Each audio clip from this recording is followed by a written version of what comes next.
Bitcoin recuperó el nivel de los 60K nuevamente esta semana, tomando como impulso esa data positiva que obtuvimos de inflación durante la semana. Vamos a analizar todo lo que esto implica.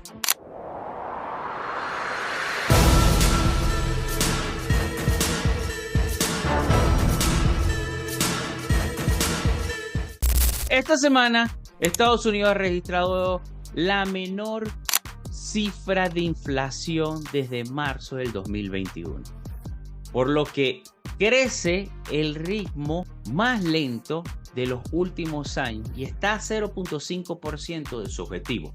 Pasó de un 2.9% a un 2.5% y está más claro que la lucha contra la inflación por parte de la Reserva Federal ya terminó y que es hora o tiempo de enfocarse en el crecimiento de su economía y del mercado laboral, que tanto lo necesita.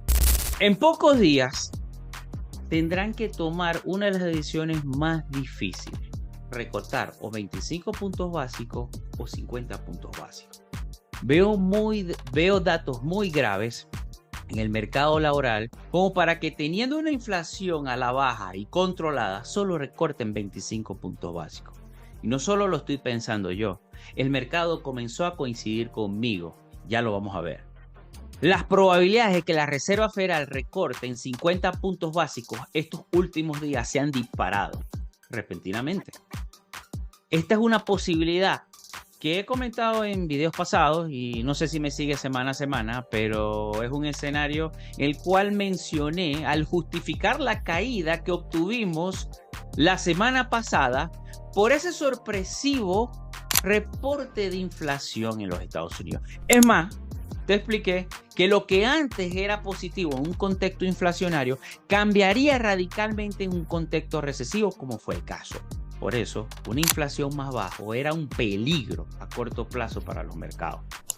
Por lo que la posibilidad de que la Fed cometa el error de recortar 50 puntos básicos es una realidad.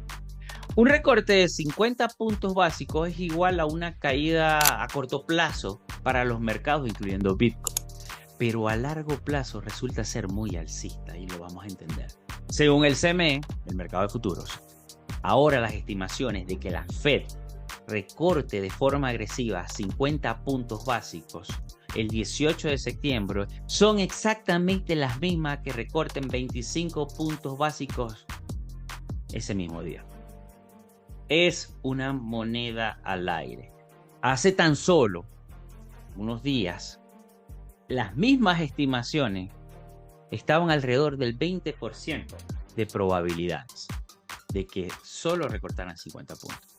Pero al cerrar la semana, el pasado viernes, el mercado ha cambiado radicalmente de opinión y ahora esperan que la Fed quiera ir a por todas en unos días para evitar una catástrofe en el mercado laboral.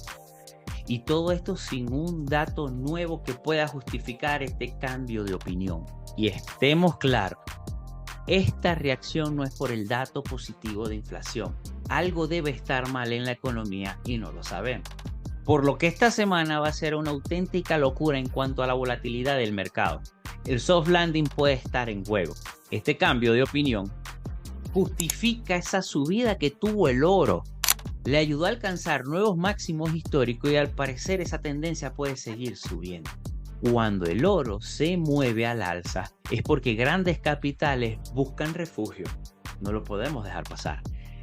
Ahora, veamos cómo afecta todo esto al mercado y cuáles son las posibles reacciones. Lo primero que hay que tener en cuenta es el tema de la tasa de interés en los Estados Unidos. En teoría, que bajen las tasas de interés hace que el acceso al crédito sea más barato y por ende aumenta la circulación del dinero. Por otro lado, se reduce el rendimiento de los bonos del tesoro, lo que causa una migración por parte de los inversores que están en la renta fija hacia la renta variable, es decir, acciones y activos más volátiles como las criptomonedas. Yendo a los datos, vemos que los recortes son alcistas para el mercado, salvo cuando hay recesiones económicas. Todos queremos pensar que si la Reserva Federal se arriesga a un recorte de 50 puntos básicos es porque está segura de que habrá un soft landing. Pero cuidado con otra manipulación. Una caída en el mercado se generaría por el cambio en la expectativa hacia un hard landing, un aterrizaje duro. Y no por el recorte de tasas en sí. El recorte de tasas en sí es alcista. Lo que es bajista es la expectativa del cambio de un soft landing hacia un hard landing. Sin embargo, a pesar de que lo menciono, no creo en la posibilidad de una manipulación, ya que esto sería muy noble por parte del mercado al brindar otra oportunidad de obtener posiciones privilegiadas por debajo del precio promedio de compra de los ETF. Hay muchas personas que aún están esperando comprar por debajo de $45,000 en Bitcoin. El mercado no es tan amable, por eso hay que tener un plan progresivo de ingreso al mercado. Es la única manera, perdón, no es la única manera, vamos a estar claros. Es la manera más segura para garantizar la compra en todos los niveles de precio. Actualmente la data nos está confirmando que realmente existe esa migración de la renta fija a la renta variable. Y lo vemos en la reversión que han tenido las small cap, que son las compañías de baja capitalización de mercado que cotizan en bolsa. Con una caída de más del 32% desde noviembre del 2021 hasta octubre del año pasado, 2023, donde se inicia una recuperación que lleva poco más de un 40% en la actualidad. Las acciones de baja capitalización de mercado están entrando en confianza. Esta es una señal de que la psicología de los inversores está cambiando de la mano con la política monetaria. Cambia la política monetaria, cambia la psicología de los inversores. Básicamente las acciones de las compañías de baja capitalización de mercado pasaron de ser indeseables a ser altamente deseadas. Esto deja mucho que hablar. Piensen que las acciones de pequeña capitalización suelen ser más volátiles y sensibles a condiciones económicas por tener peores balances que las acciones del S&P 500. Que estas empresas sean más deseadas hoy significa que los inversores están pasando de un estado de rechazo al riesgo a un estado de aceptación al riesgo. Pero, ¿por qué? ¿Qué cambió? Bueno, realmente se están anticipando al cambio de política monetaria en los Estados Unidos. Se viene un ciclo expansivo. Empezaron a tomar más riesgo, porque las probabilidades que el mercado suba con un ciclo expansivo son mucho mayores que cuando estamos en un ciclo de contracción. Entendido todo esto, ahora vamos con lo segundo que hay que tener en cuenta. La Reserva Federal está intentando evitar una recesión. Por eso se centra más en cuidar el mercado laboral que la inflación, que está a solo 0.5% de llegar al objetivo. Recuerden que una recesión se da cuando 2 trimestres del PIB es negativo. Actualmente el PIB de los Estados Unidos crece a un ritmo del 3%. Todavía estamos lejos del primer trimestre en negativo. Por lo tanto, esa recesión todavía está algo lejos, a pesar de que hay datas negativas. Pero también hay positivas, por eso hay que hacer el balance. Otra cosa que hay que hacer seguimiento es al balance sheet de la Reserva Federal. Ahora, ¿qué es el balance sheet? Bueno, el balance sheet son activos que tiene la Reserva Federal, y si la Reserva Federal compra activos como acciones de la bolsa, bonos públicos y privados, lo que hace es incentivar el crecimiento del mercado e inyectar liquidez a la economía.